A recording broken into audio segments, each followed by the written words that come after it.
We are getting things set up for our podcast. So we welcome you to our podcast. Let me hit pause here so it doesn't overwork my computer. All right, we're still sending data to Twitch. Hopefully that'll work. Yeah, it hasn't popped up for me yet. Nice. Oh, YouTube just popped up. All right. Have you guys checked out? Now, I sent it to Anthony and Danny. Eric, have you ever heard of an app called Stereo? Probably not. It's this. Is it little from guy. LL Cool J?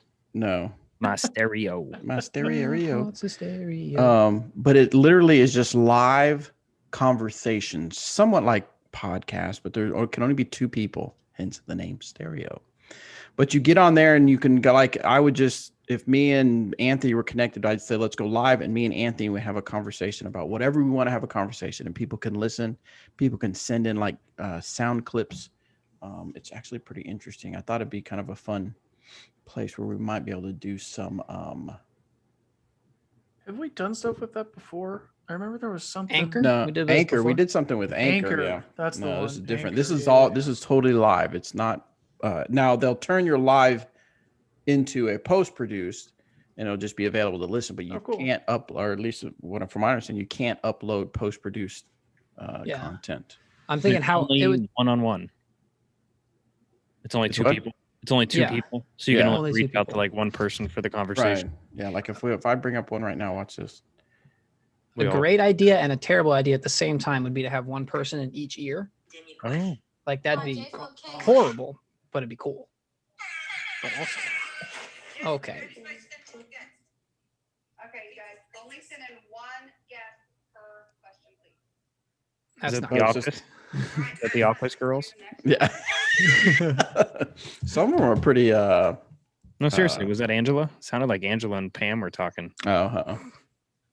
What's that podcast called? Angela? Office ladies. Yes, that one. I was close. Is that actually what it's called? Yeah, Angela. Yeah, it's called the Office Ladies. That's It- funny. they break down episodes. This week they're breaking down the dinner party. So Oh, nice. that'll be a pretty good one. I got nothing on Twitch, Bobby. I know. It shows 0 people watching. I've been refreshing it like There's 19 people watching on YouTube, It says it's online. and there's 4 of us. All right, here we go. Let's go ahead and get started, and that Okay. way we don't.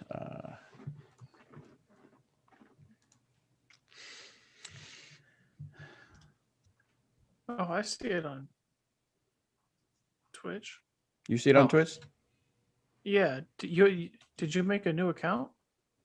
No. I signed in with whatever was saved in my passwords. Yeah, that's not the Dynamic Discs account that we used when we would do the video game stuff. Oh, You're on- Dynamic_discs, I wonder if that was when I first started experimenting on Twitch. probably. Probably. So no one will ever see it. So that's good. That's Yeah, good that's use of cool. our time. I'm Oh, you are? Okay. Well, you might turn it Yeah, off because that's you're. why your internet's going bad. Yeah, I was gonna say you might turn it off because your internet's terrible. Oh, shit. Oh, no. Yeah, I don't know why. Ever since we moved, dude, the internet here has been awful. And I called ValueNet, and we were on the same plan, same everything. But it has been.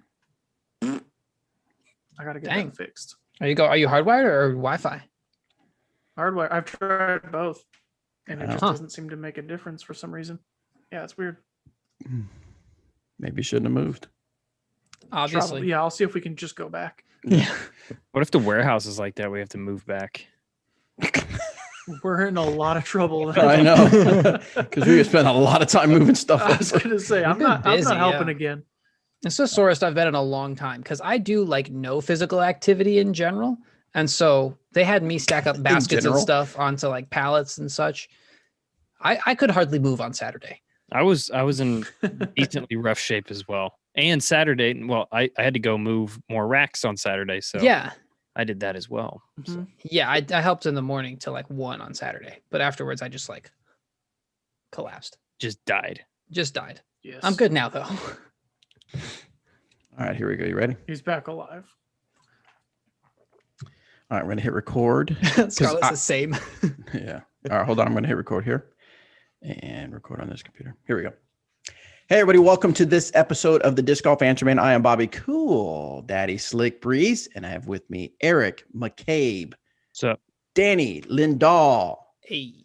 Anthony Van Den Heuvel. I'm going to put some echo on that when I edit Give this. air together. horn in the I like background. that. Yeah, let me get some reverb. Oh, I'll just do it right now. All right, so we're back with another episode of the Disc Golf Answer Man, episode 349. So we were talking about this before we started recording the podcast, and Danny is worn clean out from moving stuff into the new warehouse. Of course, we've all been volunteering, helping to move from the old warehouse to the new warehouse. We're super excited to get into our new space. It's going to be so awesome to be able to have our stuff in one location so that we can be more efficient and serve your disc golf wants and needs even better. And also have a dope media studio. Yes. Now that's going to take some time. It's going to be closer to April, but by come April, we'll have a brand new studio and we'll be going live from our new little Dynamic Discs media studio. So super excited about that. Let's see. So progress is going well. In fact, we're ahead of schedule. We're still kind of right now. It's like little odds and ends. I mean, it's still big stuff, but it feels like it's like I've seen people move office furniture from the old warehouse to the new warehouse and stuff like that. So really cool stuff. Now I've been going in some evenings, going live on Instagram and kind of showing you guys the progress. So make sure you follow us on Instagram so you can check out those progress. I have my hoverboard that I've charged up and ready to go. I've been practicing on it every now and then, but I'm going to do some new after hours at the warehouse, at the new warehouse. And Danny and Anthony have come up with a game that we're going to play in the old warehouse pretty soon too. So we're going to design a disc golf course in the people's offices. So I think Eric McCabe, your office is going to be hole 13, I think is what we've decided. pretty small office / going to be a pretty That's okay. small We're hole. not very good. So. Yeah, we're not very good. So yeah. You guys better get ones on their hole. So anyway, we're going to have some fun with that. Now, something I want to mention before we continue is someone had sent an email asking us to wish them a happy birthday and I missed it. So we're going to do a belated happy birthday. Daniela wants us to, from Gothenburg, Sweden, was wondering if we could send a message to her husband, and it's pronounced, I believe it's Kale. So it is his 30th birthday. So I wish you a belated 30th birthday. So, Happy birthday. Yeah. Happy birthday. yeah, happy birthday to you. And then, of course, before we move on, we've got something new we're going to do on the show, and that's the squad member shout out. And I'll let you take that, Anthony. Yeah. So every episode, we're going to shout out somebody in the commander tier or higher. And so this week's episode is going to go out to Brian Phillips. With Valentine's Day coming up soon, I asked everybody what their Valentine's disc is. And his is the Lucid Patrol with the geometric owl stamp on it. Nice. And he said, this disc is always my go-to when I need to flip something and get some distance. Man, this disc has saved me on so many different courses, including several aces as well. I love this disc and wish they would bring them back. Brian, this is my chance to tell you that we are always working on something. Thank you for talking to me about your Lucid Patrol. I'm sure we'll see some of those in the future once things get back closer to normal. And if you're not part of the squad, sign up at squad.dynamicdiscs.com. Awesome. Good stuff. Hang on. I just realized I'm not part of the squad. I'll be right back. Oh, okay, Can you kick Danny off the call, please? Oh, Yes. You may return when you're on the squad. I will see him pop up and then we can let him back in. Decline it and then just never. He's never coming back in. Better luck next week, kid. All right, guys. Well, let's go ahead and get into the questions. Remember, as always, you can go to discgolfanswerman.com, submit your disc golf questions. We will get them on the air if possible. First one is from Daniel. I see a lot of pros travel and live in vans. Is that the norm? And how do they manage daily lives like cooking, showering, etc.? I'm open to maybe tour in a year after saving money and want to know what to expect. I've heard they just forage for food and shower in lakes. Based on how they smell, I would just guess they don't shower. really accurate for some people. I would assume. That was a joke. They shower. Yeah. Wait, hold on. I know a lot of the touring players. It's kind of a new thing, I would say, in the last few years that the van life thing is really starting to take off. And then a lot of those pros have like gym memberships to like Planet Fitness or, one of the other ones. I don't know of any other ones. I just see Tristan Tanner always at Planet Fitness, so I just use that one.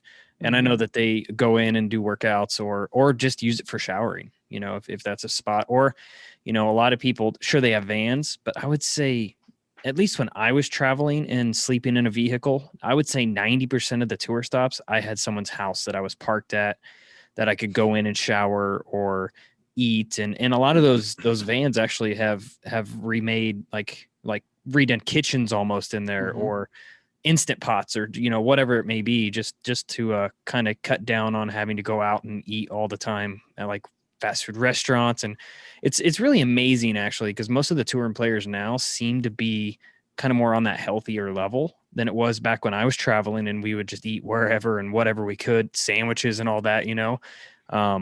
It's a whole new ball game now, and people are really starting to take better care of themselves out there, which you kind of have to. I mean, if you're not, you're definitely falling behind. So I think that that's kind of the way it's kind of rolling out there right now. All right, next one comes from Jordan, and this is on the Emac Judge. I've been putting with the Judge for a few years now, and today saw the announcement of the new Emac Judge. What exactly is different about this disc? Is it as big a difference as the Emac Truth from the regular Truth? Is it a new plastic? Also, I love the Emac Truth, and I'm excited about this release. Love the podcast. Keep up the great work. Side note, the Bounty may be the best new disc release in the last few years. Love it. Yes, the Bounty is going to be great this year. I agree. Well, not this year, but every year. Every year. Yeah. Forever. Nah, they expire. Yep. You got to check that born on date on the bottom. Yeah. But honestly, this, you said that the Bounty is one of the best releases this year for DD's releases are two of the most excited that I'm about, I guess, discs that I'm excited about is the Evader, which is going right into the bag. And obviously the Emac Judge will as well. The Emac Judge, the only difference between a Judge and an Emac Judge really is the bead. The Judge has kind of that bigger bead on it that has the big bead. So, and then the Emac Judge actually has a micro bead in the hand. Because of that micro bead, it does tend to feel a little bit more shallow than the Judge, not quite as deep. I guess shallow is probably not the right word for it, because it's not super shallow by any means. It's got great depth to it. But the main difference is going to be that bead on the bottom. It's going to be the micro bead as opposed to the big bead or the no bead like the Warden. So it's not quite going to be the same as the Truth to the Emac Truth, because the Emac Truth's a little bit more stable. And I would say the Emac Judge is going to be just a touch. I mean, hardly a noticeable difference at all. Touch straighter than the regular Judge. How does it, like the most similar disc that I've seen is the Mercy, right? How does it compare to the Mercy? It's a little deeper, right? I think the Mercy feels a little deeper in the hand. Okay. Honest with you. Yeah. But flight wise, pretty similar. Now, we were expecting these to be here around mid-February, but I believe there's a little bit of delay. So, but I promise you guys, as soon as we get them, we're going to release them. There is a delay. So, however, if you're playing the dynamic doubles event that I am running on February 28th, you may get one there. You'll see. Oh, who knows? Here we go. All right, next one is from Daniel. This is on power. I've been playing for about second Daniel. Danielson in the first one too. Danielson? Wow. I've been playing for about 2.5 years, and my mid-range game is pretty solid. Putting is slowly but surely improving. However, my biggest problem is I max out at just over 250 feet. Only a couple of times have I pushed 300 feet. Most holes I play, this isn't a problem, but it limits my possible birdie chances on some. What exercises or drills can I do to improve my power? Danny, do you have any drills for him? Yeah, I got one right here. This is a real nice, it's a Ryobi one. It's pretty new. I haven't used it for too much yet, but this is one I would definitely recommend. It's got the battery and stuff. Yeah. Can we get a check to see what the last name of Daniel was that sent this in? Yeah. This is him. This is the Danny. This is the He's been waiting so long to use I've been waiting drill. 3 weeks to Okay. Now back to the real answer to the question. Eric probably has some fishing reels. Yeah. I do. Fuck you. Okay, so the actual answer, if you're really good at throwing putters and mid-ranges, but you're having trouble with drivers, that's because putters and mid-ranges are much more forgiving of a nose-up release, most probably. That's probably the reason. Because if you take a mid-range and you point it flat and you tilt it backwards a little bit, doesn't change the profile nearly as much as a narrow rim of a driver. And so with a driver, it affects it up quite a bit more. So I don't know if like a drill to practice nose down, besides usually what causes nose up is a high reach back and a low follow through, which kind of air skips the disc and means it's just kind of flying like this down the fairway. Whereas if you reach back and then release more level, you can tilt your wrist down. It's kind of the same motion as though you were pouring coffee out of like a carafe. And tilt your wrist down. That will help get the nose down as well. It's counterintuitive to follow through higher to get the nose down, but what you're actually doing is just matching the plane of your throw to the angle of that you want to throw the disc on. So yeah, a lower reach back, higher follow through, and tilt your wrist down should help with that. As far as drills, you could try doing like a resistance band workout, like where you put the resistance band, tie it to like a doorknob or something roughly that height and pull on it, because that will help you feel the power coming from lower in your body rather than higher. The problem with that is usually that can kind of train you to muscle and pull too much with your shoulder. So just use it to get a feel for like where your reach back is going to be the most powerful. And then that's kind of all I have. I don't really know of another drill that'll help besides the Ryobi. Your Ryobi. Mm-hmm. All right, cool. Let's move on to the next question. This one's from Joe. Disc and shot selection. Let's say I'm up against a mid-range shot that I need to get to the left. What are the considerations when selecting an overstable disc thrown on a flat release versus a neutral disc thrown on a hyzer? I've been playing about 6 months, and for what I've seen, the first choice is an overstable flat. First choice, overstable flat, seems to go straight for long ways, then fade left at the end. Whereas the second choice, a neutral hyzer, seems to ride a consistent arc to the left.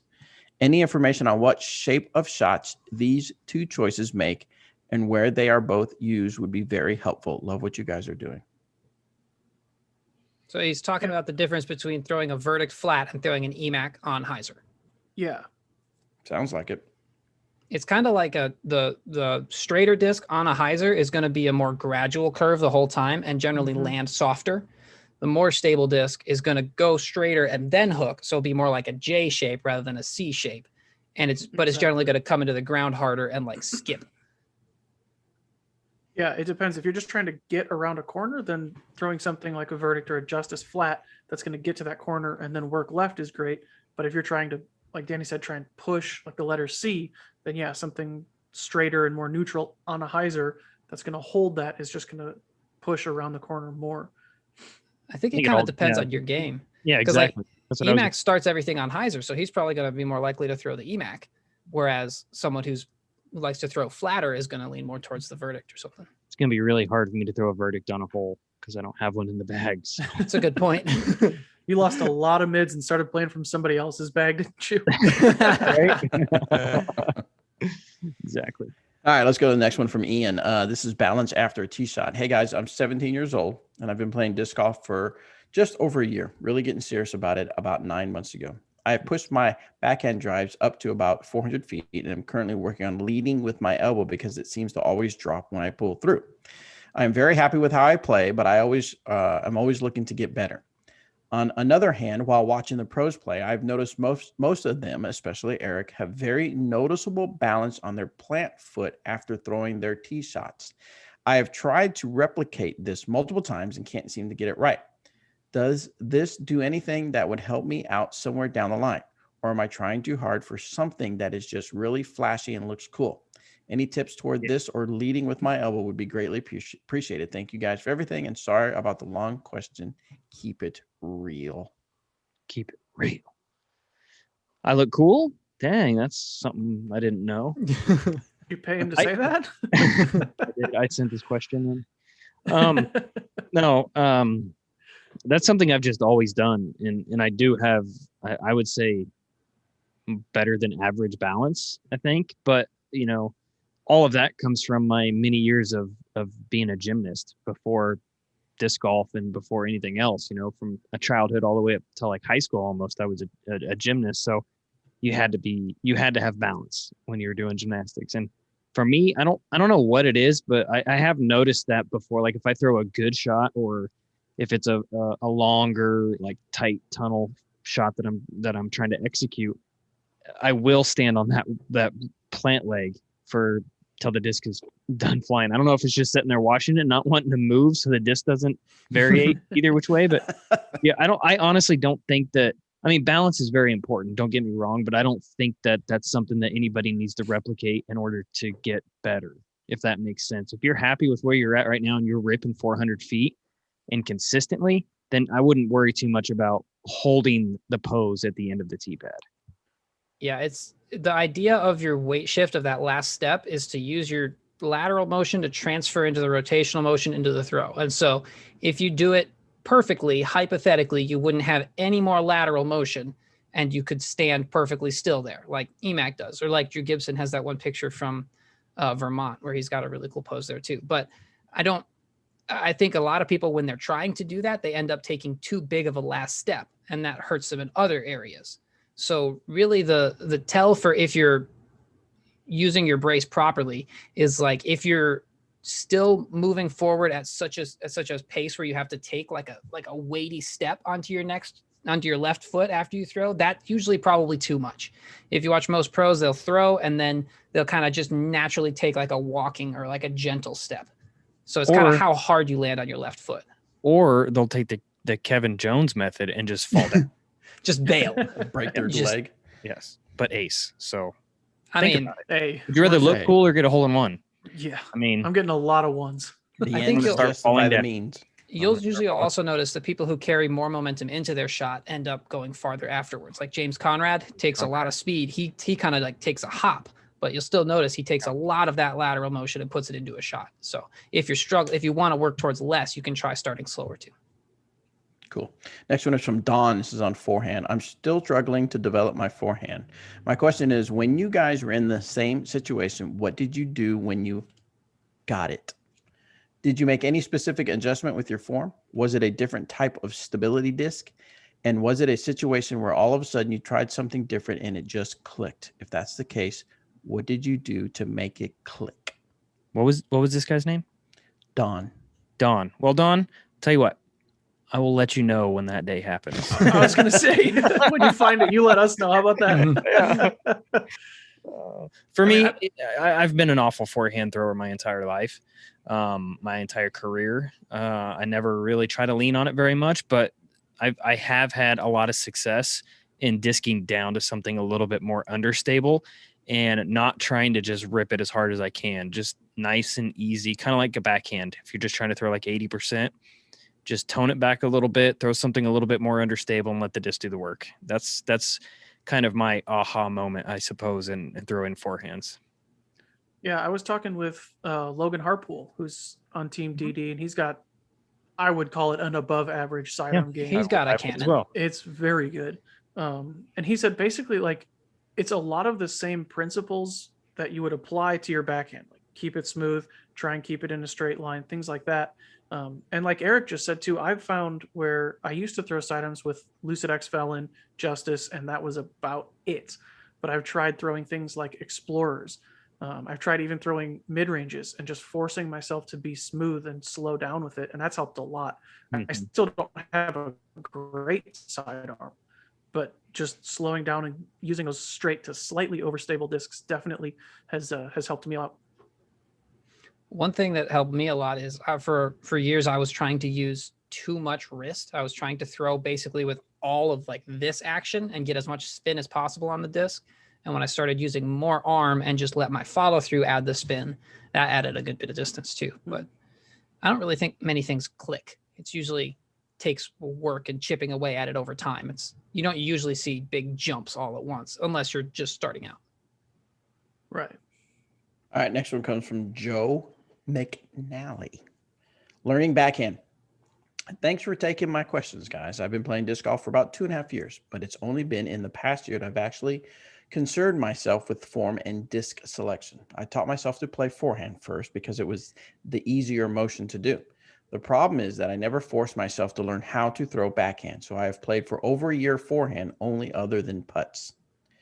Within the past month, I have been trying to learn how to have a functional backhand so I can gain distance. What would you suggest in the way of advice when I'm out in the field practicing? There is a huge checklist in my head that that always is going through my mind, but that gets overwhelming. And if I just focus on a few of them, the shots are still weak or sloppy because I haven't paid attention to the others. Any encouragement or advice would be appreciated. I think a lot of people who start out and are trying to get everything right at once struggle with this. For me, it happened a lot with putting because like I would focus on backswing and what my wrist was doing and what all my fingers were doing and my follow through and what I was thinking about, and trying to get all of that right at once is really, really hard. And so the solution, I think, is to just start with one at a time. For backhand, I like to work from the ground up. So start with footwork and just work on that over and over and over again. Don't care what your upper body's doing. Doesn't matter where the disc is going. Just make sure that you're getting your lower body correct, your footwork right. And then once you've done that enough to where you don't even have to think about it, then you can pick one other thing, usually reach back, and practice that, focus on just that.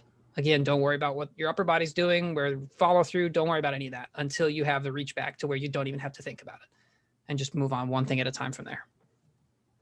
I heard when I first was starting out, there was, I forget who it was, but there was a guy in my area that was way better than me. And he, very similar to what Danny just said, he talked about it like you're building a sandwich. Like you don't take all the ingredients to a sandwich out and then get mad that your sandwich isn't built on your plate. First, you have to put the bread, and then you put your lettuce, and then you put your meat, and you kind of work your way up. And then at the end, you have a sandwich where, you know, like Danny just said, start with your footwork, then start with your hips, then start with your arm or whatever, and go step by step by step. And like Danny said in the last question too, it takes time. Nothing happens just right like that overnight. There's no click. Yeah, you just got to work at one thing, get that good, move on to the next one. That's why I go to Subway. True, or pay someone to do it for you. Exactly. Yeah. If you want it faster, just go to Jimmy John's. A better alternative. That's when it really clicked for me, was when I switched from Subway to Jimmy John. Okay. That was the moment, huh? All right, this is from Ben. Elevated baskets and the 2-meter rule. Uh-oh, sounds like it's going to be a little controversy. Yo, Dgam fam, I'm a first-time PDJ member, was thinking about some rule scenarios. One of our local courses has a basket elevated on a rather tall stump. The top of the basket is surely higher than 2 meters. If my putt came to rest on top of the basket, could I get penalized for the 2-meter rule if it is in effect? Also, where would I mark my lie? Because the stump would be directly below the disc. Thanks for all you do. First of all, if that TD is going to enforce the 2-meter rule in that tournament, do not play in that tournament. That sounds awful. or any tournaments for that matter. Let's get rid of that thing, man. Let's just do away with the 2-meter rule. I personally think we should do away with that rule. Okay, but let's say there is that situation. The basket is above. Hopefully Danny's looking at the rule up right now as we speak. Yeah. Looks like it's 805. That or ordering a sandwich from Jimmy John's. No. Oh, now I'm hungry. Dang it. Oh, man. 805.02 describes the disc above 2 meters, and on part C it says a disc supported by the target for the hole being played is not subject to the 2-meter rule. So if you're not playing that hole and somehow you end up on top of the basket for that hole, it is. But That's impressive. you got more problems than just Talk about an 2 edge meters. case scenario. But if Might you're as well just playing repeat. that hole and the disc is on top, you're fine. You're fine. Okay, well there you go. It's the hole you are playing. Mm-hmm. And So if where would he he's mark playing- it? Did you talk about that? Where would he mark it? Directly below, basically the first point Yeah. of contact. B says the position of the disc on the playing surface. The position of the disc is on the playing surface directly below the disc. Mm-hmm. So if he, But because you you're do saying have to mark. the basket's in a stump. So is he allowed to just take his to the edge of the stump? Because Yes. it sounded like the basket is narrower than the stump is. Yeah, it would just be on the big stump at stump. that point. Yeah. Cool. Yeah. Yeah, maybe be the top of the stump. Can you put it on the top of the stump? Hope you You got just a put it in the ladder, bud. basket. Don't do On that. top? Is the bottom of the basket a playing surface? Because Oh, then he made it. Yeah. Gosh, could you imagine if that happened? The stump goes right to the edge of the cage and All right, let's move on to the next question. This is from T-Bird_disc golf. This is on the Emac Truth. So we have the expert here to talk about it. hey, Good thing I've been Anthony's listening. here. Anthony, yeah, thanks for being here, Anthony. I've been listening to you guys for a while now, even going way back into old episodes to get my fix of disc golf content. I've never thrown any DD discs before. What? Most of my buddies and I have always thrown Innova and Discraft mostly. No particular reason. That's just what we know. But after listening to you guys for a while, I'm very interested in trying out an Emac Truth. Nice. It's weird. We never mention it. It's one of the more Never. like underground discs from us. Right, yeah. He says, I bag a few Rock 3s currently, and I'm wondering how the Emac Truth would compare to them in flight characteristics. I am most comfortable releasing on a small hyzer, and I tend to flip my Rock 3s up to flat, but never turn. Thanks for your help. It sounds like this is going to be the perfect disc for you. I'm not familiar with the Rock 3s. I never threw a Rock 3. I used to throw the old, I think they were called Ching rocks, the old super flat top rocks, like DX rocks. This was before Champion plastic and all that stuff. So I'm not exactly. So does the 3 make it more stable or more understable? More stable? A little bit more overstable. Yeah, they have a flat top. As far as I know, they're only in Champion plastic. Okay. That might not be true anymore. I think I've seen some in Star and like McPro plastic back when that was a thing. It's possible. Pro. But yeah, they were flat and a little bit more overstable than a regular rock. Yeah. So I think they were a little faster too. So probably a similar speed to the Emac. It's like they took the rock mold and just went like They probably made that sound too. I think that's the noise that the plastic makes in the injector when it comes out. Fantastic.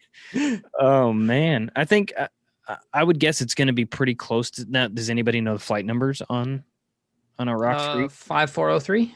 So Something 5502. It's pretty dang close. The Emac may be honestly maybe a touch faster. I'm not exactly sure. Yeah. The reason it would be a touch faster and maybe a touch straighter is because of the bead on the rock. The bead on it's going to make it a little bit more slower and a little bit more overstable finish. So the Emac will probably be. I mean, I love throwing them on hyzer flips as well. That's all I ever throw them on actually. So hyzer flip to straight flies relatively just pretty much dead straight. And yeah, I think it's gonna be great for you. Give it a try. Let us know how it works. I think the Rock 3 fits right in between an Emac and a Verdict. Perfect. So like perfectly scaled. Also, real quick flex. One of my I don't have many collectors. One of my collectors is an Ice 2X Rock 3. Ooh. Ice 2X? Is it Paul's? Paul Macbeth 2-time. And that was only in production for like a year because he won the next one right after it. The only problem, it's got my phone number Sharpie bold right around the inside rim. I thought you were going to say right across the front. Oh, no. You signed your name over Paul's. All right, next one, it comes from Mark. This is on Handeye Supply. What's up, Dgam crew? I've been a subscriber to the Handeye Supply company's monthly box since July and have loved 99% of what I've gotten. Sorry, the socks were a little small. Oh, sorry about that. So yeah, so if you're not sure, just a kind of little segue, we have a monthly subscription service from Handeye Supply, and you get goodies every month. A lot of people have been enjoying it. Anyway, he says their March box has a run of Lucid X Moonshine. This is back in January. He wrote this question. Lucid X Moonshine Renegade, which has never been run before, and which I'm super excited about. Since that has a low priority discontinued mold for 2021, I was curious how these came to be and what the relationship between Handeye and Trilogy is. I don't know how many members there are to the subscription boxes, but I was told they really only make enough for those boxes. So does Handeye request a run of 500 discs or what? Would love a little more insight into the whole thing. Love what you do at Dynamic. Recommend your discs and Physics of Flight series to all the new throwers out there.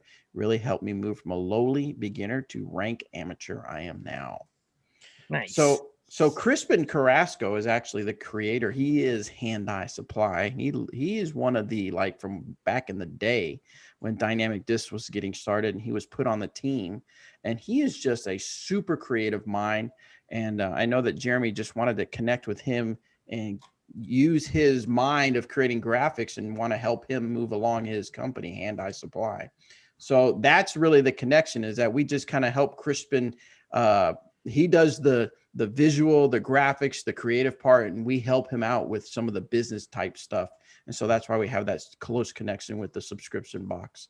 I don't know if there's anything really particular as far as how they make the decision. I don't know if I think they just kind of brainstorm what would be cool to put in a subscription box. I think that's kind of how it works. And I'm not sure the numbers on how many people are subscribed, but I know that number's going up because people are getting more and more familiar with the brand. And A lot of people signed up for this disc. The Soft Yeah, Justices Soft that came Justice. out like and December. that's this. I thought that was this month. No, Oh, oh it no, might it be was this month. December. I thought it was this month. No, I don't know. Yeah, I thought it was. But either way, the extras usually they do order pretty close to that number of subscription boxes, and if they have extras, typically they either, I don't know if Crispin just takes them to the DD store, or I know the auction page has a handful of the misprint Soft Justices coming out relatively soon. So Yeah. All right. Next one is from Nuke Nick. So the Nuke is my favorite disc in my bag, and it was titanium. And I was playing at my local course, which has so much brush and stuff. It's hard to find discs. And on hole 13, a hole straight. This is literally one sentence. I kid you not. In fact, there is no period at the end of this. All right, here we go. Still going. On hole 13, a hole straight over about a 5-foot little stream, still water straight for about 100 feet, the hard right on a hill, and the stream cuts through the middle. I threw the Nuke hard. It went right into the trees, hit one, and dropped down. It looked like it was next to the basket or on the shore of the creek, but we never found it. What are your thoughts on losing discs and ways not to let them get lost or to find them? Love everything you do for the sport. Disc golf, keep it real. I'm proud of you, Bobby. The sheer mental fortitude, right? I don't there. think I could have made it through that, and you sure did. Ooh, no offense, Nick, but punctuations are amazing things. it was text to talk. It's got to be text to Right. talk. Got to be stream of conscious text to talk. So, what do you guys do to help prevent losing discs? Not go far and watch it. Yeah. The most common way I lose a disc is I throw a bad shot and I turn away because I don't want to watch it. Oh, I do that all the time. Yeah, I could see that. My most common way of losing discs is being out in a like casual round with some buddies and leaving one behind, is Mhm. or throwing Throwing a couple. multiples. Yeah, or playing doubles and then deciding which one to play from, and then not having a good next shot and being just forgetting about it. You know, Mhm. that's usually how I leave discs on the course when I'm not Mhm. purposely leaving discs on the course for people to find.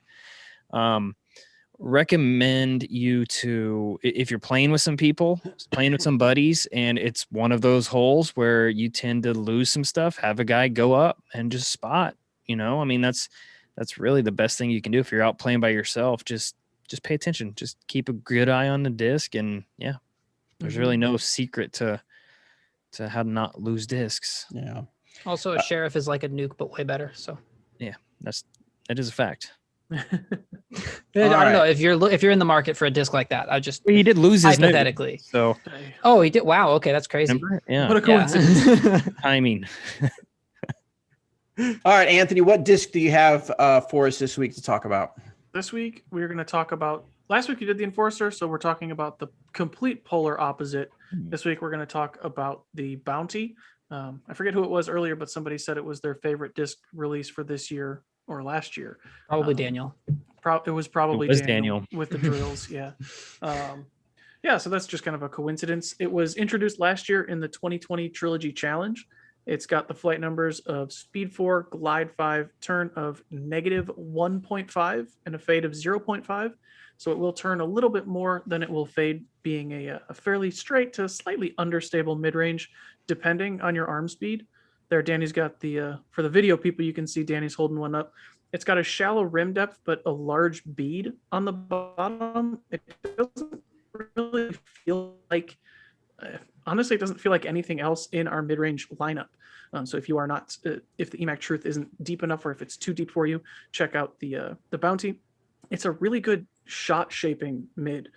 You can throw it on hyzer, and if you throw it slower, it'll stay on a hyzer. If you give it some good speed, it'll kind of stand up to straight. And if you really smack on it, it'll actually drift and turn to the right without ever dumping over to the right.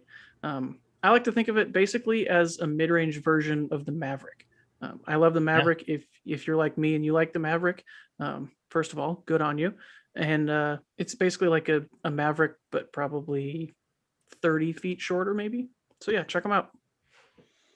Something that I really like to do with my discs to make sure I get the maximum is to smack on them. Yeah, smack on them. I'm telling you, just right as you're about to step up to the tee pad, give it Just smack on them. Give it one solid smack. Guaranteed 10 feet farther. It's the one tip nobody else will ever give you, I promise. And you only got it here, guys. Yeah, Disc golf one answer time man. only. All right, one time only. That's when it clicks, when you smack. Yep. All right. Wait. Next one is And from order a Donald. Jimmy John's. And yeah, next one is from Donald, and this is about a disc that Eric mentioned earlier. He wants to know, how does the Evader compare to discs of similar numbers, especially the Explorer? Can you compare it to an Eagle or a T-Bird as well? So what are you guys' thoughts? I haven't thrown it at all. I know you guys have tossed it around a little bit or smacked it around a little bit. So. Yes, I've exclusively smacked it. Smack. Let's see. I think it's going to be like, as far as the comparison to the Explorer would go, a touch more stable, honestly. And it does, like the Explorer, I'm not saying the Explorer is not stable because it's got a pretty stable finish to it, but I noticed I can rip on this or smack it a little bit harder than I can on the Explorer.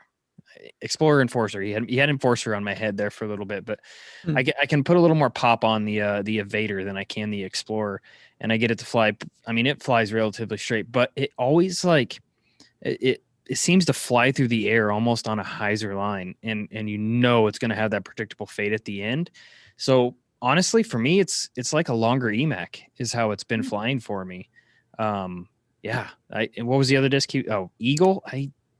I haven't thrown an Eagle in 20 years, so I can't. I would guess it's pretty similar. I haven't thrown an Eagle in like 5 years. But yeah, from what I remember, pretty similar. Pretty similar, yeah. Maybe a touch slower than an Eagle. Might be. Yeah. My arm speed now is way faster than it was 5 years ago. Yeah. Mine's slower than it was 20 years ago. Whatever. I think if you like Explorers, the Evader is going to feel and fly very familiar to you, just slightly different shape. It's very similar to the Explorer, but it definitely does have a little bit less turn, a little bit more fade. Somebody asked if it would be like the Longbowman. The Longbowman is a good bit more stable. Longbowman is almost a Felon, just a little bit less, at least when I threw it a few years ago. So, yeah, it's between a Felon and an Explorer, like somebody suggested, but it's closer to the Explorer for sure, just a little bit more stable. Yeah, to me, it felt like a slower getaway, and the getaway and Longbowman are pretty similar, I think. Yeah, So yeah, it's good. It's real good. Very good. Don also wants to know, he says, I've been playing for 4 years now, and I've listened to every single episode of the Disc Golf Answer Man, so I'm pretty much an expert. Any chance a fan like me could guest host an episode? That might be an idea, actually. Maybe we could do like a drawing or something. Just and full on host. Like he's the only one here. We'll just Just sit give back him the and keys. He is the Disc Golf Answer Man. Go for it, dude. Yeah, we'll just let him do everything. No, maybe we'll have a guest like on that here. idea. A fan come on and help answer questions and give some of their perspective. That's actually a good idea, Donald. You will not be the first one, though. Sorry. Yeah, you have just as good a chance as Break anybody his heart else. right away. I know.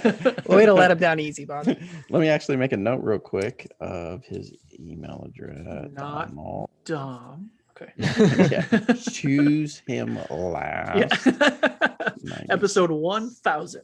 gmail.com. Okay, cool. Yeah, Don, I'll reach out to you and see if we can figure that out. All right, let me find another question. Let me find a real question. What did Don ever do to you? God, He's spicy today. Yeah, Bobby is in a mood this week. It's because Scott Reek tagged me in an Instagram story and he was eating at Torchy's Taco in Kansas City. I mean, that's Thanks, a reason to Scott. take it out on everybody else. I know, yes. Notice that the rest of us do not have Torchies, Bobby, just for the record. All right, Scott wants to know about junior discs. When will we see more junior discs in production? I've looked around to try to find some for my kids and my family and haven't had much luck. I would say you probably aren't going to see them for a while because we're going to concentrate on filling our regular discs inventory up. So I know we have about 5 containers on the way, and pretty soon we're going to be having 1 container a week show up so we can make sure we stock up on our inventory. I would imagine maybe there's some junior discs on that, but I haven't heard about that. I would imagine we're going to be concentrating on our more popular molds. I would assume, Eric, you probably have heard the same thing. Yeah, exactly. My suggestion would be, next time Jeremy's doing his video with Bobby, hop on that live chat and ask Jeremy, because he would have that answer quicker than any of us on here. So Yeah. If you're not familiar with the junior discs, for our video people, you can see right here. Here's one compared to a full-size disc. It's about 6 inches across, maybe less than that. Yeah, They probably match. definitely less than that. they But yeah, it's absolutely matched too. it's just barely within the measurements to be used as a mini Mhm. for like PDGA tournaments. And this one's an Emac Truth. We have a sheriff and a judge as well, and they go. You can like send them. Yeah, they're Yeah. super fun. They're pretty cool. Ryan wants to know about disc stability. I've only been playing disc golf for a year. I've met a lot of people and watched a lot of disc golf videos. One thing I've noticed when people talk about disc stability is that there are two ways to describe this stability of a disc. Some golfers say more stable when referring to overstability. Other golfers say more stable when referring to the neutral straight flight, and then use the terms overstable and understable to describe a beefy or flippy disc. Why they do that? To me, that's a regional thing or even a generational thing on how you talk about how you use the word stable. Yeah. Well, back when we played, there was no such thing as an overstable disc. It was Right. just like, man, that thing is stable, you know, Yeah. and that meant overstable back in the day. Yeah, I wish Or there That's was. the way. We That's the way say I beefy, understand it too. too. Yeah, beefy. Here, throw this. This thing's beefy. Yeah. It would be nice if we were able to control the narrative on that. Because to me, now in my mind, stable is that. Stable means it goes straight. Overstable means it's going to go over to the right. I mean, to the left. And then understable means it's going to go to the right. So if a disc is more stable compared to another one, to like let's say you have a getaway and you have something more stable than that. To How does me, that fly? My brain, that says it's going to fly further left. Yeah, Yeah. like a felon. Whereas apparently to Bobby, more stable compared to the getaway is like an Explorer. So or it's like a straighter. Maverick. It's Mhm. straighter. This is why I have been for the longest time trying to get people to stop using the word stable Yeah. and use the word stability. Because Mhm. if you have a getaway and something has What's more the stability, Yeah. that's then the it's point. like, okay, fine, it's got more of that, so it's a felon. If it's got Yeah. less stability, then it's an explorer, Yeah. evader, I think or I whatever. think it's all about, like Bobby had mentioned, the region that you're Mhm. in. Oh, Like it's, definitely. I mean, what do you guys consider it, forehand or sidearm? You know, and Mm. what is there's another Finger term. pop. There's another one I Mhm. can't think of. And there's in Scooby and Thumber or something like that. Grenade. Kind and of the, Thumber are two Scooby and grenade. but yeah, Mhm. grenades. maybe that's what it's Scooby and Grenade. Yeah. Usually I like to say more overstable, more understable, and then just don't even use stable as like a descriptor. Straight or yeah. Yeah, straight or Yeah, overstable, neutral. straight, understable, neutral. Let's just come up with new terms for the sport. Just confuse everybody. So it's like spicy is overstable and Yeah. then sweet is understable. And then you just Yeah. describe it using something like a Dorito is like an Explorer or like a Sour Patch Kid Well, is what like a flavor Bounty. Dorito? Okay. That's a good question. Cool I'm Ranch. interested. Cool, Cool. Ranch. Okay. That's an That's like a Emac truth all Maverick. day. Yeah. Yeah. What about Yeah, a Cool Ranch. Whip? Cool Whip. Ooh, whip. Oh, Cool your Whip. Bounty or no, like That's more a flubby wubby. witness. Yeah. Flubby Wubby. Hey, you say tomato, I say tomato. Right. Jordan wants to know about plastic. Will the Gatekeeper ever be offered in a grippy mid plastic? The tournament No. plastic gives tons of skip on fast greens. You said no. An immediate. Sorry, no. man. No. It's been shut down. Yep. Get out of here. Good question. I don't know. Maybe I mean, don't that's know. not something we could answer.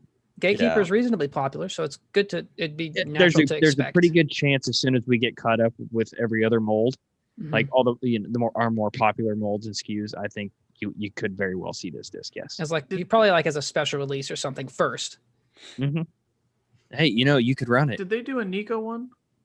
Not a Or custom Gatekeeper. run too? No, I was Tournament X.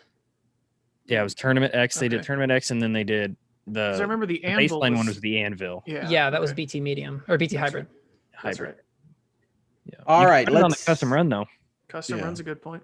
All right. So, Danny, what's your disc golf tip for the week? Okay, my disc golf tip for this week is things that you're going to want to have in your bag that aren't discs. So this is going to vary for like a lot of people. We talk a lot about what discs to have in your bag, how to organize everything, but there are some things that is good to have in your bag that you don't throw on the course. So the first one and the one that people generally like don't have enough of is towels. You Yes. want to have at least one or two more than you think you need every time you go play, because if you throw your disc in the water or if there's even just dew on the grass or mud puddles or anything, you want to have a disc or a towel that you can keep your discs dry with. It's also a good idea to save an extra towel for yourself. If you get really sweaty or something like that, you could use it to wipe off. You don't want to be using the mud, something like that. When you're playing in the rain, there's kind of a, for me anyway, for my strategy, there's like a threshold that like I flip my strategy for drying discs. If it's not very rainy, I will dry off my whole disc before I put it in the bag so that the water on the disc doesn't get the other discs in my bag wet. If it is horrendously rainy and all my discs are wet anyway, and I take my disc out, I'm only going to dry it off where I'm gripping it to save the towel. I stay Because home. if you, I stay home. Actually, that's what I do. If you dry off the whole disc, you end up getting your towel wet. You end up going through more towels. Another thing that's good to have in your bag is some sort of disc retriever, so you can get your discs back if you throw it in the water. A benefit of these that not a lot of people talk about is it gives you more confidence when you're throwing over water. Like if you, I don't know if you've ever had that last thought right as a peak of your reach back. You're like, I don't want to lose this one. That can lots of times cause you to lose it. So having the retriever in your bag can help add a little bit of confidence. And the golden retriever is what I use because it folds up very small. I sometimes forget that I even have it in my bag because it folds up to like smaller than an envelope. It's very tiny and I can just, it doesn't bother me at all to have it in my bag. Another thing that I thought of as we were just sitting down to start recording podcast was this tick key. For our audio listeners, it's a small metal thing with like a slot at the end, and it's used to pull ticks out if you find a tick that has bit you. And the reason that these are good is because they're guaranteed to pull, not guaranteed, I don't know that says anywhere, but they pull the whole tick out rather than a lot of times if you just try and do it with your fingers, you can break the head off and that stays inside of you and does not do good things. So it can get like infected and swollen up and stuff like that. So Lyme disease is a big issue among disc golfers, so it's a good idea to have a tick key in your bag. Pencils, you don't want to be the guy at a tournament who asks for a pencil. So usually every time I put more pencils in my bag, I throw a handful in so that I can be the guy who gives out the pencils rather than asking for them. A Sharpie, if you're an optimist, the worst feeling in the world is hitting an ace and like, I don't have a Sharpie. Who's going to know? That's not the worst feeling in the world, just by the way. Literally nobody will know. Nobody's going to believe you if you didn't sign your disc right then. Now, it's a good idea to have a Sharpie in your bag. Snacks, also a good thing, especially if you're playing in a tournament. I get low blood sugar if I don't eat. So I always try to have snacks in there so that I can stay energized.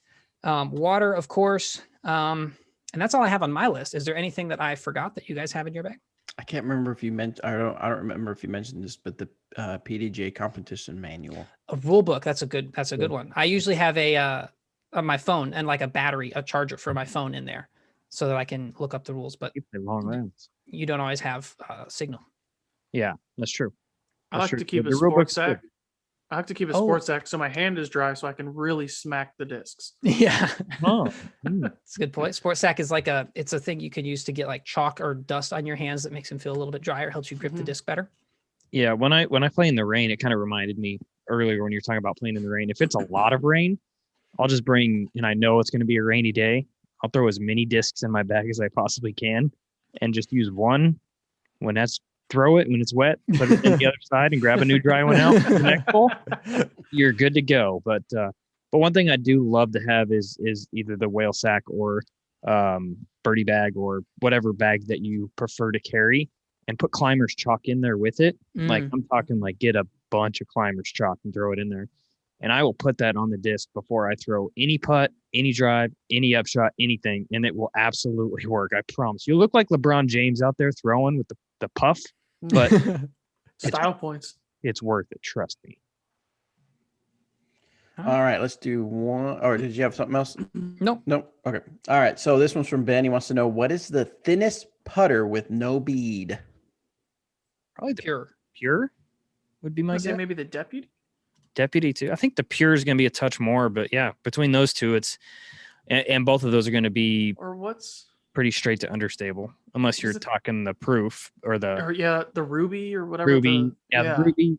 Those are only going to be available up to 159, I think. I think you're right. Yeah, proof. And then is it the proof? Is that ours, or is that the mid? I always get the proof and the gavel. Gavel definitely has a bead. Gavel's the putter. Yeah. Yeah, it's like an even smaller judge. Yeah, it's like a mini. Someone says in the chat, a baseball in the bag to get your disc out of trees. That's a. I've seen hockey pucks or golf balls too. I had a slingshot racquetball ball in my bag for a while too. slingshot works pretty well too. Yep. With a sack of marbles. All right, next one comes from Tyler. He's afraid of commitment. What is this, dear Wait Abby, a dear minute. agent? I was gonna say, what No, podcast those are am I coming on out again? later. He says, like many others, I started playing disc golf this past summer during quarantine. I've become obsessed with the sport and have recently signed up for my first tournament. I've already played the course where the tournament will be held a few times. This particular course has a stream that runs along the right side of several of the fairways. When playing a course with water hazards, I find myself playing hesitantly. I am afraid of losing a disc or making a bad shot and ending up in the water. This hesitancy usually makes me not to commit to my throw and get much less distance. Many times after the throw, I realized that I threw on the right line but didn't get close to the basket. Do you have any suggestions on how to block out the hazards and commit to the throw? Basically, how do I improve my mental game to not be afraid? Thanks for all the great information you all share on a regular basis. I mean, having done it before is going to help a lot. Just the more you play, the more you throw over water hazards, and also focusing on the landing zone rather than the water, just mentally imagining like your disc landing where you want it to be and focusing everything on that rather than missing the water. It's just positive versus negative. But I mean, I still throw in the water a lot. So Are you thinking about water? yeah, I'm thirsty. You do like that blue. You do like that blue. I do. It makes a problem to get discs out of water because they just disappears like that, man. Yeah. I got a couple things. Like Danny's just said, like having a golden retriever or something where if you go in the water, you don't have to worry about losing your disc. Also, figure out what holes that is and say, okay, that's a hole where I throw a felon. So just put an extra felon in your bag, and then you can say, okay, you know what? If I throw in the water and I can't get my felon back, I have another one. I'm all right. And the last thing is you kind of already have the answer where it's like you're saying you're throwing it on your line, you're just not committing to it. What I always tell myself is like, look, if I just commit to this shot and it goes in the water, like I did everything I could. It ended up going in the water. The worst feeling is when you say, okay, just don't yank it to the right, just throw a good safe shot. And then you're thinking, don't yank it to the right, don't yank it to the right. You yank it to the right and it goes right in the water. Right. So like you said, you're throwing the right line, you're just not committing to it. So literally all you need to do is just tell yourself, commit, commit, commit, and you're already there. It's just that mental block of, just doing it basically. And like Danny said, once you do it, once you do it, you said do. I did say do. Yeah, just force yourself to commit and accept the results. Force yourself to do. Welcome to our grown-up show. Somebody in chat suggested we're all adults here. Yeah, it's debatable. Stay positive, really, is what you got to do. Take all that negativity. Like, you can't have any negative thoughts in your head when you're playing. And if you do have a negative thought of, gosh, I hope I don't throw this in the water, then you just need to step off that tee pad and refocus. Mm-hmm. Just restart whatever your routine is, even if it's a matter of going back to the bag and grabbing a different disc. Even if you're still going to throw that disc, just to refocus and just take all negativities out of play. Someone suggested in chat getting a floating disc. Here's the thing that I've never understood about floating discs. Say you throw your shot, it lands in the middle of a pond, and it sinks. Disc is gone. It's in the middle of a pond, right? Now you throw a disc in the middle of a pond, and it floats. What do? It's still in the middle of a pond. You still have to swim to go get it or something like that. Wait for it. If it's windy, wait for it to hit the bank. Yeah. I don't like having floating discs. Not too many floating. I was gonna say there's not too many floating discs that actually fly well that I'm confident in throwing. Yeah, that would be my only issue with it. Some people will suggest, back to the actual question, some people will suggest having like a sacrificial disc, like a disc you don't care about, or that's my water disc or something like that. That's one attitude to have about it. The other attitude is to throw your most treasured discs because you're guaranteed to make sure that they don't go in the water. So I don't do either of those. I just kind of throw whatever disc fits the shot. But yeah, I think having a sacrificial disc is not exactly the right mentality. I've been watching this series. I've been watching the series Vikings on Prime Video. So when you say sacrificial disc, I have a different picture of what sacrificial discs are. Like a burning. What's it on top about? of like It's about taxis. It's called Vikings. Yeah. Taxi The cab. taxi industry. Hey, I'm pillaging here. Anyway, let's move on to Arnie's question about avoiding tennis elbow. Hey guys, I've been playing disc golf for about 6 months now, and Play I've been tennis. struggling with a tennis elbow for the past 3 months or so. I know I'm probably getting because of poor form and using too much arm in my throws, but I actually have no idea how to fix it. I guess my question boils down to how to properly throw, specifically which part of my body starts generating the power needed to throw, because now I'm using my arm way too much, which causes the tennis elbow. Thanks in advance for answering my question and keep up the good work. Greetings from Germany. Germany. Real quick, are any of y'all doctors? I am. PhD. No, yeah? but I did stay at a Holiday Inn Express, so Okay, I'm gonna cool. tire this one. Yeah. We are first off, we are not medical professionals. We're not giving medical advice. I'm about to. Eric Emac is. He's about to. Okay. Talk to your doctor if you're having any pain.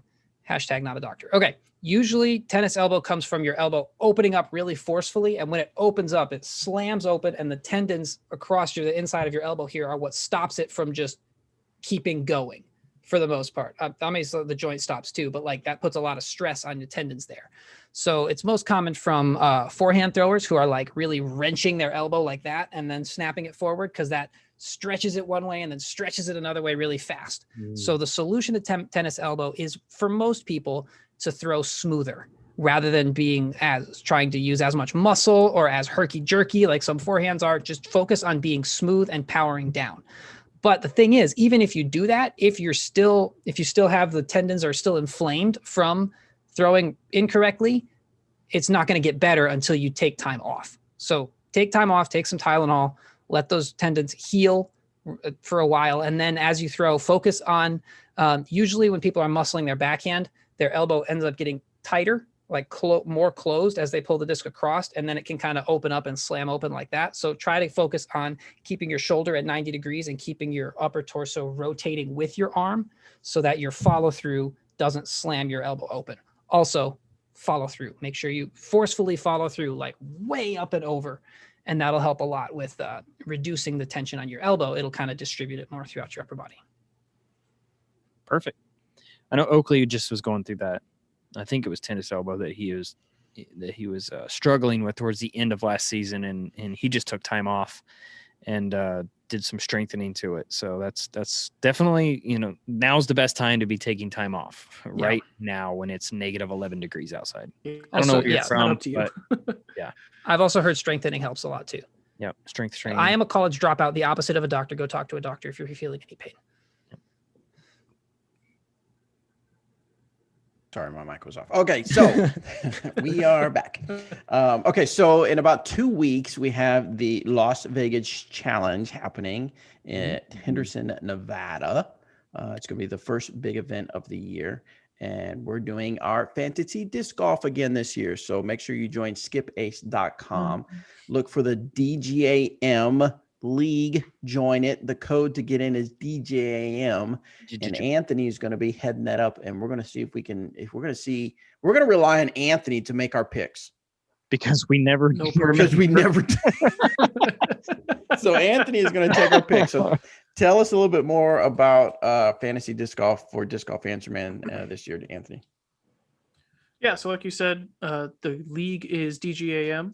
And then every week we're going to be having a giveaway of some sort of prize, whether that be a disc or an accessory or something like that, to one me. Small pool week in and week out, if anyone beats me, because I'm incredibly good at fantasy disc golf. And then at the end of the year, whoever comes in first place in the league overall, so you have to play, you're going to have to play on all the events, and you're going to have to do pretty well in all of them, will win a $50 gift card to dynamicdiscs.com.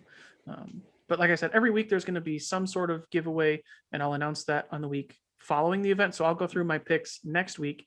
I'll do my picks the week before the event, and then the week after we'll announce the giveaway winner, and then at the end of the season there will be the $50 grand prize to whoever it is that comes in first overall. Oh, I am. Yes. Sick. Okay. Bobby's Yeah, ready so to we're go. gonna have a good time with that, and of course we're gonna talk about the events right before they happen, and then of course the results of the events, and then we'll see how well Anthony does. He's picking for the entire group, so if he does not, Regardless. if he does really poorly, that will reflect on his performance appraisal. So I will let you know that if I do poorly, it's because a certain player or players did very poorly, and Oh, I I'm got you, already going okay. to pass the buck along to them. I Not got you. my fault.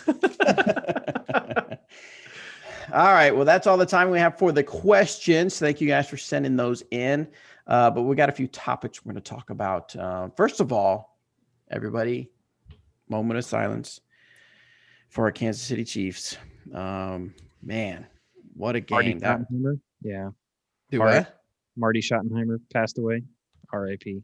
That's what you're talking about, right? That's the only thing that's sad that's happened here Mhm. recently, right? Yeah. That's the I don't only know. thing It was that's a the real exciting close news. battle. It was a real close battle on Sunday, but in the end, the referees just came out on top. You guys didn't hear the news though? What? I have as many passing touchdowns this week as Patrick Mahomes. Oh, I'm sick. also going to be signing a $500 million contract. Congratulations. Nice. Did you hit as many receivers in their open hands and they still somehow didn't catch it? Throwing from like a horizontal position. I was Airborne. also just, parallel to the ground. Yeah. just used his pinky Yes. and flicked it like 50 yards. Okay. There's this TikTok I've seen, and it's something about like Patrick Mahomes on Sunday, and they show different scenarios where he's throwing him and people are dropping him, and it's hitting him in the face. And the one where the guy's like upside down and throwing the ball. Yeah. And then the next scene shows a bunch of referees blitzing him and coming after him. Oh, it's so terrible. So terrible. That's funny. So yeah, a bunch of people in the YouTube chats early on were talking about, sorry about the Chiefs. And yes, of course, at least I know I'm disappointed at the performance, not the performance, but the outcome of the Chiefs. Yeah, I am disappointed as well that they lost. But guess what? They made it to the Super Bowl 2 years in a row. Oh, and, yeah. And Patrick Mahomes lost twice in the playoffs. And both times, unfortunately, to Tom Brady. But Yeah. it is what it is. He's the GOAT, and Patrick is what, 25? Is that right? 5. Yep. And he's got. Something like that. We'll be back. I'm not too worried about it. Yeah. I'm proud of our guys. I'm proud of how we played. I mean, it stinks that our offensive line was basically injured and out. Eric Fisher busted his Achilles during the Buffalo game. So, and he's one of our crafty veterans. So, I mean, it is what it is. Congratulations to Tom. I will never congratulate the Tampa Bay Buccaneers. No, I'm just kidding. Congratulations on winning 7. It's just very impressive. Very impressive. Yeah, it was good stuff. And at this rate, Tom Brady will only be playing for like another probably 12 to 15 years. So True. Patrick Mahomes will have plenty of time afterwards. Yeah, I'll have at least 5 years after that. So we'll be good. Yeah, Right. totally. 100%. Now, the other thing that I was disappointed during the big game was the lack of the halftime show. Yeah. We'll get to the halftime show in a second, but first I want to talk about the lack of creative ads. I remember the Super Bowl used to be, that was like the thing, the game and the ads. Man, there were some funny ones. There were decent ones. I did hear rumors that There a were lot some of good companies were throwing that didn't have the funding to do it this year because they donated a lot of their revenue or whatever that would be to COVID relief. So there's that side of things as well. That's true. Because not cheap to do a Super Bowl commercial. No, in fact, I looked it up. What was it? The starting bid was $6 million. $5.6 million was the starting bid to have a 30-second commercial during the game. So I did like the Tracy Morgan one with what was that? Probably. It's like a mortgage app or something. Rocket Mortgage. Yeah. Rocket Mortgage. Yeah. And then The Alexa one was like weird with Michael B. Jordan. I enjoyed it. Yeah. I missed that was one. a little strange. You didn't see that? They're like, you I can like put the Alexa in Cheetos it. one. Google that one, Bobby. Yeah. Okay. Shall I Alexa it? Alexa, I like show me the the commercial. Cheetos. Michael B. Jordan just smashes through the window. Turn on your TV. There were some decent ones. Nothing like it usually is, though. The Doritos one was good.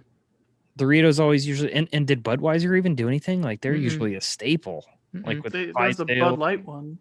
Yeah, they're also They usually. had the Bud Light kind of play on the Avengers with all the celebrities and people coming out. Yeah. Yeah. I feel like They a didn't lot have- of I like the- companies. Go ahead. Companies what? I feel like a lot of companies went for more dramatic ones rather than funny ones because it used to just be always goofy ones like that. the Mountain Dew ones were always like Puppy Monkey Baby or something just goofy like that. But We're it feels like they're all Mhm. more dramatic. Yeah. dramatic Not year, boring. Danny. It was. Which is interesting because when you said Budweiser, they usually have like a super cinematic, dramatic one. Yeah, The like Clydesdales and or everything. Yeah, the they didn't have anything. Dalmatian. Yep. So- Someone says next year we'll get these are back tags. I don't think we're going to be paying $6 million to have Danny on the game, any of our stuff on the game. Yeah, but yes, the halftime show. All right. Now, what I found interesting is that on Facebook, a lot of people were like, I don't mean to seem old or I don't mean to seem out of it, but who is this guy singing? And I mean, even I knew who The Weeknd was, but it was very My mom knew lackluster. who The Weeknd was. Well, it was very lackluster compared to Well, what halftime happened to shows in the days- past. Whatever happened to when there was like multiple Grammy-winning performers out there, and it was just him? Yeah. That's it. Mhm. You know, I didn't have anybody else. I did. The only thing I could think of is Maybe again COVID COVID. stuff? Yeah, could- COVID. It very well could be. Yeah. But I mean, before it was, yeah. I don't know. I did Is put a it- tweet out when he was performing. I've never said this before, but I can't wait for the The weekend. weekend's over. I saw that. It felt kind of like a budget thing. Felt like they were going for like a budget-friendly Super Bowl, and so that's just what they did. It could have been. Well, it was supposed to be in LA. The Yeah. Super Bowl was supposed to be in LA, and then they moved it to Tampa Bay. So Oh, I didn't know that part. yeah, it was supposed to be in LA, but then they had to move it because of COVID, and they wanted to put it in a city that has done it before multiple times and can handle it and put together a quality event. You know, kind of like the Disc Golf Pro Tour did last year. What did they do? didn't They're looking wanna for a come to venue. Hey, let's ESU? just go to Emporia and do it. Yeah. Yeah, they should have done it at the Hornets Yeah. Stadium. Yeah. Yeah, Yeah, plenty. we got this. Plenty of room. We were the biggest disc golf event every year. It's fine. It's Yeah. Plenty silly. of parking space. You know, and we Oh, have yeah, plenty totally. of room. Hotels for everybody. Yeah. They got a sweet little 9-hole disc golf course right there they could play now. There you Same. go. The other thing I was going to say is, I even sent a message to Anthony and Danny about how the bandages doubled as COVID masks, which I thought was very, very I- convenient. I thought they were wearing diapers. Mm-hmm. That's what some Mhm. people said. Yeah. It's weird. I was not. Did you hear the whole? Did you hear the whole backstory about the whole performance thing? Uh-uh. I forget everything, so I'm not a direct quote, but it's something about like the story of him becoming famous and everyone in Hollywood like having all this plastic surgery to look a certain way and to be a certain way, and then they form all these different personalities, and that was why everyone was wearing the same clothes. And then at the end, when everyone else fell down, all that was left was just him. So at the end, everything is gone, and all that facade and fake stuff is all gone, and all that you have left is just the real you. So there was like supposed to be this deeper meaning. I don't think week. before I read that, before I read it, I did not pick I up did on not that. think that. but- That is not what I gathered from his performance. Yeah, Same. and the part where he's like running through all the mirrors is supposed to be all these. Yeah, it's supposed to be all the sidetracks and things and distractions in your life, and so there was a deeper meaning. It didn't, to me at least, it didn't come across. Yeah. Yeah.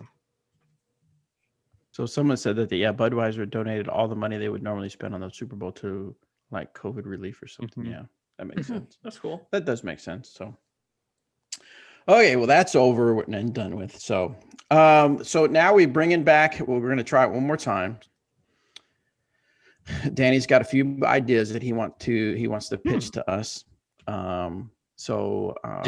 Very interested. If you missed last week, it's Danny's ideas. He's going to pitch some ideas to us, and we're going to try to Work through 'em. Work through them. Vet them Yeah. through. So, There, that, that's a good word. The kitty cat in the background is doing the perfect thing for this segment. right. Yeah. He doesn't speak English. She doesn't understand. He's cleaning himself. So We also need a name for this segment. So let us know if you have any ideas, because I've got nothing. That's perfect. make That's it just- fast because this segment may not last. Oh, So It's the one thing that like I don't the new have an name? idea about, but I have ideas about several other things. Okay, so we All right, what do talked you got for about us? like floating discs and getting discs back if they're in the water. This is a similar idea to that. It's a solution that's better than both of those. Have you guys ever seen where people will take like a chunk of sodium or potassium, like solidified chunk of it, and throw it out on the water, and it like explodes and like bounces across the water? Just make discs out of that. And then if you hit the water, they'll just boom, they'll just keep going, and you can just get them on the other side. What could possibly go wrong? What happens to the stability or the stableness of it? It'll just be like it's getting beat in, right? Except it might have like a hole in the top, but it's the same thing. Plus, very quickly sprinkle in some fish food when you make them, and then the fish, like their water will be moderately saltier, but they'll also get a snack, so they'll be okay with it. Reminds me of the Demolition Man. Remember that scene where Sylvester Stallone's in the car and it wrecks, and then the stuff just puffs up in the car. I don't know. I feel like this would be a good happy medium. The discs would have to be pretty affordable because like once they're skipping over the water once, they're probably not going to be that useful anymore. They also probably won't be very durable. So what's going to happen when I'm going to go play around and I've got 4 or 5 of these in my bag and it starts raining? Oh no! You better not put that bag on your back. Get a I'm going to be walking. I'm going to be walking all of a sudden. Just take cover. Just take. Oh man, Danny, I have a counter proposal for you here. Okay. Is there a way, rather than making the disc out of it, can we make the discs normal? So we have a lucid trespass, we'll say, but just along the bottom is like a layer of it. So you kind of get that one mega skip. It's kind of like in Rocket League when you jump, you can boost your car once. Yeah. And then that's it. So it's like you can, you sometimes you get that flare skip off the street. Now you can flare skip off of water, and your disc plausibly could still be intact. I think you have to have like a good amount of it to get the right reaction. So it might just like fizzle. Well, sure, we can put enough on there. Okay. It's like a rather than making the whole disc. There you go. I've seen like they put whole disc. I want to floaties. see this explosion. They put floats for discs sometimes, like in the middle of it, and so you just make that out of this stuff, and then when you hit the water, it'll just go pow, and like send it flying. Oh, I'm about it. Totally in. Okay, I think we have our first winner of the series then. All right, sounds good. All right, I've got another idea. This is not exactly disc golf related. It's similar. We just need to, like disc golf companies make small like minis and stuff already. One of the worst parts about hanging out by a lake is that you have to look so long for the perfect skipping rock, right? It takes so much effort to find the right one. Some of them are like good on one side, not on the other. Some of them have like, they're the right shapes. What if disc golf manufacturers like bulk made rocks for skipping? So you could buy like a stack of them and then just go out to the lake and you could send them, and they would have to be like made out of fish food or something. I was going to say, are you trying to just like litter the entire lakes here? Like, you can't put plastic in lakes. It sounds like Danny has something against fish. Yeah. Better idea. Make these out of potassium or sodium and set a world record for rock skipping. So now they're basically 2 for 1. grenades. We're just selling and chucking water. Hashtag always working on something. Always working on something. Yeah. I don't know. I think finding a good skipping rock, but it was like made out of like a lucid plastic. Oh my gosh, it would. My first thought is you put way too much effort into finding a skipping rock. I mean, do you just throw them out there? They go plunk. You look like an idiot. All your friends laugh at you. If you throw it just right, if you get it just right, get that tennis elbow. Do you go rock skipping with a different crowd than me? Whoops. Yeah. Now, are these my rock skipping friends support me? Are these going to be approved for the rock skipping championships though? That is the real. I don't know. They better be. Because otherwise, I'm not going. Some type of sanctioning that needs to be put in place. Have you guys ever seen like the guy who skips rocks? Like, oh yeah, who has the world love record? to see him throw a forehand. Dude, yes. I'd be almost as far as Big Flicks. It'd be close though. I don't think it would. What's your rock skipping form as far as how you hold them? I'm not very good at backhand. it. Yeah, backhand. But Yeah, I'm like that. I don't know. I don't have anything here that I can demonstrate with. But I mean, you gotta hold it. You gotta hold it with the one finger, right? Oh, yeah. I mean, Just show your credit card on stream. That's a good idea. You can't Not put my phone number. You can read it from the bottom. They're embossed. There you go. Yeah. You put your finger. There's Donald's email address. I'll put that on the stream. Okay, yeah. You put your finger The around guy the that's edge. not going to be on the show. I won't put my information out there. I'll put somebody else's. No problem. Oh no, this has gone downhill. Okay. Okay, you got one more I think we idea? were already at the bottom. I Of know. We started from We're the at the bottom, bottom and of we're this still chart. at the here. bottom. What do you got, Danny? Okay, one more. Okay, so this is fishing line is relatively cheap, right? And you can get like a bunch of it all at once. What if for getting discs back, rather than having to go throw a string out around the disc and pull it back, which is effectively what a golden retriever is, what if we had a way to attach fishing line to discs so we could just throw them and then the fishing rod would just go while they were flying and then just reel them back? You could combine two sports for Eric, that's for sure. Yeah, there we go. Absolutely Go could. fishing for people just who- so you know, fishing line is not cheap, especially for the braid. The braided line you're going to Ooh. need for something like this, because if you're just using monoline, you're going to snap that every single time you throw it. Not if you have enough. You, I mean, Yeah. you How probably does like the depends on what average? the test is on it. What's your test weight on it? 170 grams. Gram? Are you going grams? Okay. That's not very much. No, see, I think you That's could a very do tiny lightweight. fish. Yeah, you can do test line. Someone says just cast your discs, use the fishing rod to throw them instead. I have done that. I've Yeah? casted a metal mini. I've drilled holes in treble hooks on it and tried to go catch I a remember fish. that. I don't know, it could be good. You could use it for like field work too. You don't have to walk and go get your disc. See, now I've always wanted to go to like a driving range, but I don't want to go pick up the discs. So I want to Yeah. just get a large conveyor belt and put Mhm. it out in the middle of a field, and you just throw and you can just turn that conveyor belt on. You see, And most of us activate. non like 1,000 rated pros would just miss the conveyor belt, and we Well, have to not walk if it's the and get 'em. entire field. I mean, that's what I'm Yeah, I'm talking gonna about. need like hills kind of funneling. The world's largest conveyor belt here. Could you just Wow. look for a grocery store that's going out of business and just buy a bunch of their checkout Yeah. lanes or Or whatever, just and just tape have them one? all You need like together. several grocery stores. You need like the Right. entirety of Kmart. So apparently, it's been a while since I've been fishing. What is mono versus braided? It's basically just like I said, braided line is literally braided. So Can you like see that it's braided? if you look close enough, you can. I'll bring you Yeah. I'll bring you a couple tomorrow so you can look at it. And the braided line is almost impossible to snap. As we're mono line, you can. I just haven't tried. Are the fish picky? They're like, I'm not They gonna get can caught be. by the mono line over here. Yeah. This guy. Is this Either a that or they, French like- braid or what? Either that or they depends on the challenge it. It They really see it's depends- a mono line. It's like, yeah, I heard Steven beat a mono line last week. I'm gonna snap it. Watch. Yeah, oh, look at that! He's got a disc on the end of it. Maybe I should. What an idiot! What a moron! Oh, gosh. All right, is that Goodness. all we got for the ideas, Danny? Yes, I think after this week I'll put out the form so that viewers can submit your other disc golf ideas, and I will pitch them, and we'll see. We'll probably just make fun of them. Actually, that John tends to- says, "Is this the Well, hot we've takes?" taken yours so Just- seriously. Yeah. Anyway, all right. So yeah, you're gonna put that on the Disc Golf Answerman Facebook group. That way, people can Yes. submit the forms. Yeah, I'm gonna absolutely. fill out So- that form all day. Danny's fired. Done. Got ideas. Dang it. All right. Anything else we need to talk about before we end this episode? I don't All believe right. so. All right. So we got the biggest thing coming up though for you guys. Remember to join, go to skipace.com and join the DGAM league using code DGAM.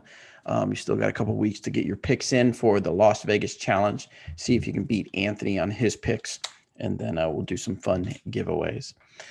Guys, as always, thank you so much for tuning in to our YouTube viewers. Thank you for watching us, and for our audio listeners, thank you for subscribing. If you are on YouTube, make sure you tap that notification bell so that you will be notified every time we go live and every time we upload a video. I know that Danny is excited about some new Dear AJ videos he has coming up.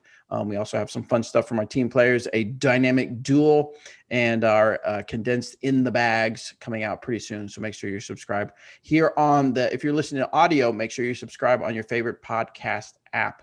I did realize that I forgot to make the audio for last week. So we're going to have a full on week of podcast episodes, because the next one that is from the player visit, I believe, is going to be Tina and John Nicholson, I believe, is the next one. So make sure you subscribe to that. We'll see you next time, guys.